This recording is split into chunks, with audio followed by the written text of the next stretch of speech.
Bonjour, heureuse de vous retrouver aujourd'hui sur le site historique de la Garde républicaine. La Garde républicaine est une institution française qui date de 1802, qui est une subdivision de la gendarmerie nationale. La Garde républicaine assure des missions de protocole et d'apparat, mais également de sécurité pour les plus hautes autorités de l'État et également des missions de sécurité d'ordre public. Aujourd'hui, je suis particulièrement heureuse de vous faire découvrir les coulisses du vétérinaire en chef des chevaux de la Garde républicaine et nous allons donc rencontrer le docteur Yann Santinelli. Suivez-moi, c'est par ici.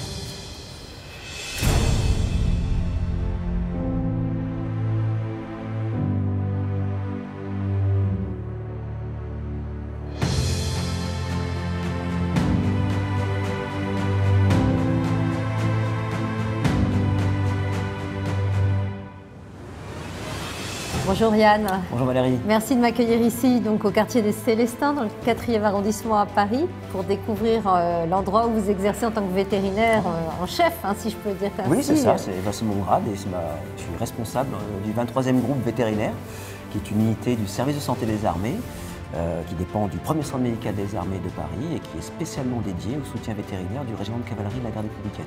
Voilà, donc première question Yann, combien avez-vous de chevaux dans la Garde républicaine dont vous vous occupez? Alors l'effectif est qu'un, il fluctue un peu durant l'année en fonction des départs en retraite si je puis dire et puis des incorporations, hein, des jeunes chevaux que l'on achète. Donc il varie entre, on va dire, entre 450, 460 et au maximum 480. Voilà. Donc un bel effectif, combien de vétérinaires êtes-vous pour vous occuper de tous ces chevaux? Nous sommes 4 vétérinaires pour nous occuper des soins et du soutien vétérinaire de ces chevaux et nous sommes secondés dans cette tâche par des auxiliaires vétérinaires, oui. 7 au total, qui sont des gendarmes. Oui, tout à fait, oui, voilà. Ce sont des gendarmes, à la base ce sont des cavaliers du régiment de cavalerie qui se sont spécialisés en soins vétérinaires pour devenir des auxiliaires vétérinaires à part entière. D'accord. Alors Yann, donc vous devez avoir des journées bien chargées quand même, hein, en étant 4 vétérinaires pour près de 500 chevaux. Comment se passe la journée type du vétérinaire justement de la Garde républicaine? Effectivement, les journées sont bien chargées, surtout qu'on n'est pas tous au même endroit, oui. Puisqu'on a plusieurs sites. Et donc, on va dire que l'organisation générale pour les soins, on essaye le matin de faire un peu ce qu'on appelle les consultations sans rendez-vous. Ouais.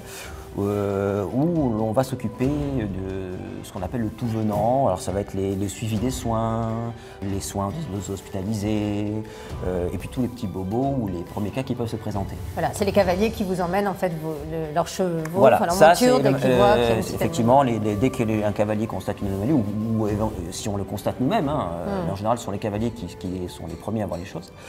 Ils nous amènent des chevaux comme ça le matin et après en fonction, soit on réalise des soins basiques, soit on peut être amené à programmer des examens complémentaires ou d'autres interventions l'après-midi. L'après-midi on essaie de consacrer ça un peu aux soins ou aux examens qui sont plus longs. Ouais. Typiquement un examen échographique, un examen radiographique, une endoscopie, une chirurgie, enfin toutes ces choses-là. On va essayer de programmer ça plutôt l'après-midi pour être plus tranquille. Yann, vous êtes sur 3 sites, donc quartier des Célestins aujourd'hui. On a déjà découvert le quartier Carnot avec justement le groupe d'investigation cinéphile qui fait l'objet d'un épisode d'ailleurs. Et il y a également donc le site de Saint-Germain-en-Laye. Oui, à Saint-Germain-en-Laye se trouve le quartier Goupil, on l'appelle. C'est là où se trouve le centre d'instruction du régiment de cavalerie. Centre d'instruction à double titre, hein, puisqu'à la fois il fait, on va dire, l'instruction des jeunes chevaux, puisque les jeunes chevaux que l'on achète, ils vont y séjourner pendant quelques mois pour être débourrés. Et apprendre un petit peu les différentes aides, les différents ordres que peut donner le cavalier. Et les jeunes gardes aussi, qui arrivent au régiment, ils font également un séjour, plus ou moins long suivant leur niveau équestre. Mais de toute façon, ils y passent de toute façon pour apprendre les rudiments de la vie de garde républicain. Parce qu'il y a savoir monter à cheval, savoir faire les services d'honneur, savoir intervenir à cheval, tous ces aspects-là. Et donc voilà, tout ça se fait au centre d'instruction. D'accord, parce que alors justement, j'allais vous demander, Yann, en tant que vétérinaire, quels sont les actes que vous réalisez le plus fréquemment? Alors, je vais vous répondre un peu avec une réponse un peu de statistiques. On va prendre tous les chevaux que l'on va soigner dans une année et répartir les cas par catégorie. On va dire qu'une bonne moitié des cas, on peut la faire entrer dans la catégorie des petits bobos et des affections dermatologiques. Ouais. Voilà. Ensuite, on a un cinquième, 20% de nos cas, c'est le diagnostic et le traitement des affections locomotrices. Parce que le cheval, c'est quand même une espèce où la qualité de la locomotion est fondamentale. En fait, on l'emploie pour ça. On ne peut pas se permettre que le cheval ait la moindre boiterie. Et contrairement à d'autres espèces, une vache laitière, si elle claudique un peu, ça pose des problèmes éventuellement de bientraitance. Ça, oui, il ne faut pas les négliger. Mais ça ne va pas entamer sa fonction. Pour le cheval, oui. Le cheval, c'est vraiment sa locomotion. Donc effectivement, ça, c'est une pathologie qui est une dominante de notre activité. Ensuite vient tous les problèmes médicaux, alors que ce soit les problèmes digestifs, respiratoires, qui prennent une bonne partie, et puis après, plein de cas divers. Et après, des grosses interventions, dont la castration, pour laquelle on vous suit également aujourd'hui. Alors, les castrations de chevaux, Yann, est-ce que ça veut dire que tous les chevaux de la garde républicaine sont castrés? Absolument tous les chevaux mâles de la garde républicaine sont castrés. Et du coup, ce sont des hongres. Voilà, et ça a une répercussion. Alors la castration, pour juste expliquer aussi à nos auditeurs, c'est que la castration d'un cheval, ça a également une répercussion sur son comportement, j'imagine. Oui. C'est d'ailleurs pour ça, effectivement, que nous, on les castre. Parce que outre le fait d'interrompre leur capacité reproductive, nous, ce qui nous intéresse, c'est qu'ils soient sages, tout simplement. Puisque nos chevaux, ils vivent en groupe. Ils sont souvent les uns à côté des autres sur les abords. Quand ils défilent, ils sont les uns à côté des autres. Et si vous en avez un qui n'est pas castré, qui reste entier, il va vouloir être le chef, il va vouloir montrer à tous les autres copains que c'est lui le plus fort. Et pour cela, il risque un petit peu de les agresser. Et donc ça, on veut absolument éviter ça. Donc ils sont castrés. Et comme ça, on a des gentils chevaux qui défilent bien en ordre et tout le monde est content.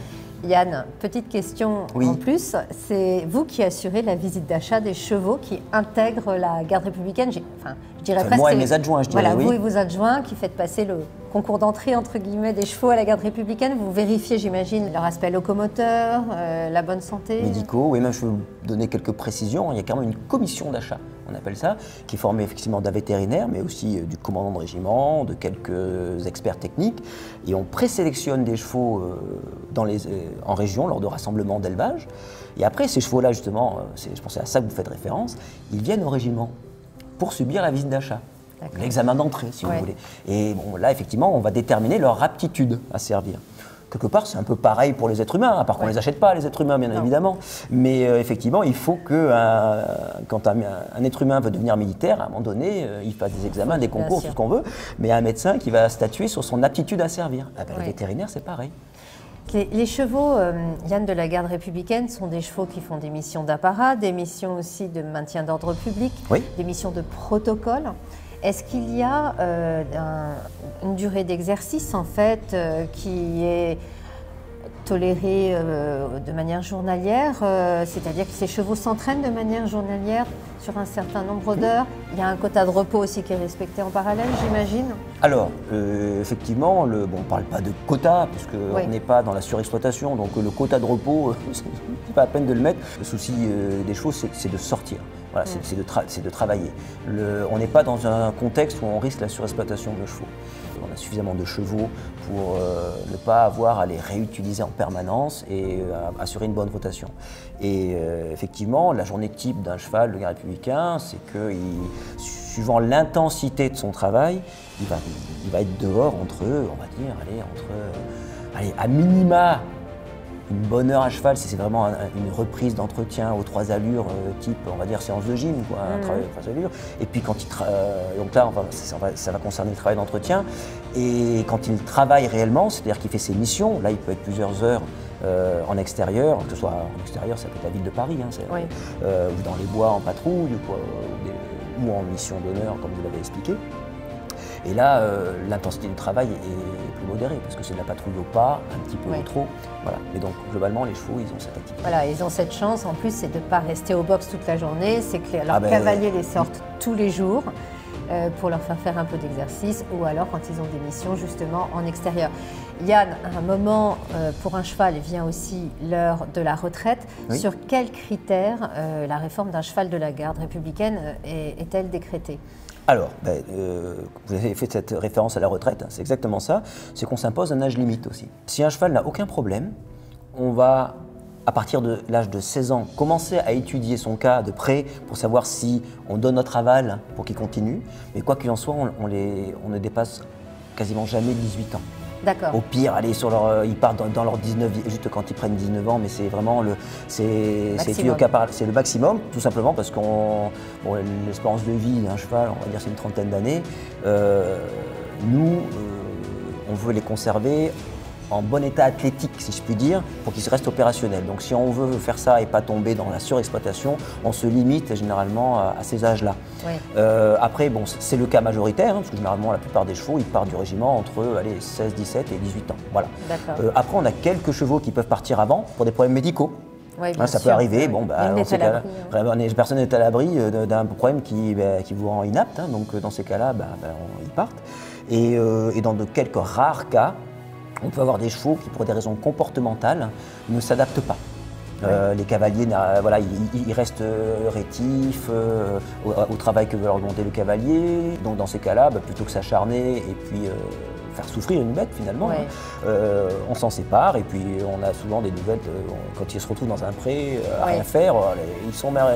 Alors j'allais venir sur ce sujet-là parce que je pense qu'il y a aussi pas mal d'idées reçues et c'est bien, c'est un peu l'objectif aussi de nos discussions avec tous nos interlocuteurs dans le milieu des animaux, c'est que les animaux, une fois à la retraite, il y a un ordre de priorité, c'est-à-dire qu'évidemment le cavalier est prioritaire, si j'ai bien compris, s'il veut justement accueillir le cheval chez lui, s'il a un pré et tout ça, il y a un ordre de priorité en fait, mais le cheval est bien sûr confié à des personnes qui vont en prendre soin par la suite au moment de sa retraite. Un cheval, quand il quitte le régiment, il est cédé à titre gratuit à des personnes qui le récupèrent. Ça peut être effectivement le cavalier qui, si il est en mesure, ça c'est fondamental, il a beau être son cavalier, s'il n'a pas une pâture, s'il n'a pas un abri, s'il ne peut pas offrir des conditions adaptées, il ne pourra pas le récupérer. Mais donc, en théorie, toute personne qui est en mesure d'offrir un hébergement et des conditions d'hébergement à un cheval qui sont compatibles avec sa nature, peut récupérer un cheval réformé de la garde républicaine. Donc effectivement, le cavalier est prioritaire. On travaille aussi beaucoup avec une fondation, qui est la fondation Linguerou, qui dans la vocation est simplement de mettre des chevaux au pré pour qu'ils finissent leur vie. Et puis des particuliers en font régulièrement la demande au régiment de cavalerie. Et dans ces cas-là, la gendarmerie étudie leurs demandes, elle s'assure qu'ils remplissent les conditions et il y a une convention qui est établie entre les personnes qui récupèrent les animaux et la gendarmerie. L'essence même de cette convention, c'est que ces animaux, ils sont à la retraite. Donc ça veut dire qu'on ne peut pas faire de profit avec. On peut partir si leurs conditions le permettent, ils peuvent partir faire une balade le week-end avec, il n'y a aucun problème. Ils peuvent les monter gentiment ou faire tondeuse à gazon dans un pré. Mais pas de concours. Pas de concours, hormis les concours d'entraînement où il y a des primes. Hors de question que ces animaux se retrouvent attelés à une quelconque charrette ou à tirer des touristes, dans un club équestre à faire des heures et des heures de reprise. Voilà. Ça c'est vraiment. Il y a des règles bien établies pour qu'ils vivent une retraite bien contrôlé. Tranquille. Donc vous l'aurez compris, il y a une vraie attention au bien-être des animaux une fois à la retraite et vraiment un contrôle justement de ces animaux. Yann, j'allais oublier de vous en parler, mais vous avez un très beau plateau technique ici. Vous faites quand même 12 000 actes de soins par an, ce qui n'est pas neutre, de nombreuses chirurgies. Y a-t-il des cas parfois qui sont compliqués que vous référez? On sait que l'École nationale vétérinaire d'Alfort n'est pas loin. Oui, vous faites bien d'en parler. Voilà. On se doit effectivement, quand on est au régiment de cavalerie, d'offrir la meilleure prestation de soins possible à nos chevaux. Donc, pour une grande majorité des soins, vous avez dit qu'on fait 12 000 actes. Ce n'est pas 12 000 actes de haute technicité. Il peut y avoir des simples désinfections de petits bobos, ça compte comme un acte. Mais effectivement, de temps en temps, on va être amené à un cas qu'on ne rencontre pas souvent. Et donc, ce qu'on ne fait pas souvent, on ne le fait pas bien. Voilà. Et donc, moi, je ne peux pas me permettre de faire quelque chose de mal. Alors que si jamais il y a un geste que je maîtrise mal, comme vous dites, j'ai l'école vétérinaire d'Alfort qui est pas loin. Et ça tombe bien parce qu'on a un partenariat avec eux. Les étudiants donc en 3e et 4e année de cursus vétérinaire ont la chance de pouvoir venir faire leurs premières armes en équine avec vous à la garde républicaine. Ils viennent en petits groupes, 2 fois par semaine, encadrés par des résidents ou des internes de l'école d'Alfort. Et puis on donne éventuellement un petit coup de main. Ils viennent apprendre à faire des examens cliniques de chevaux, parce que mine de rien, avoir un cheval cheval sous la main, c'est pas facile. Pour des étudiants, vous savez, quand vous avez des promos, ils sont 120, 130, 150. Oui, ça fait beaucoup de monde Ça autour d'un fait cheval, ouais. beaucoup de monde autour d'un cheval. Donc ils viennent par petits groupes et ils ont un peu cette chance, entre guillemets, de pouvoir venir et de commencer à s'exercer au rudiment de la médecine équine.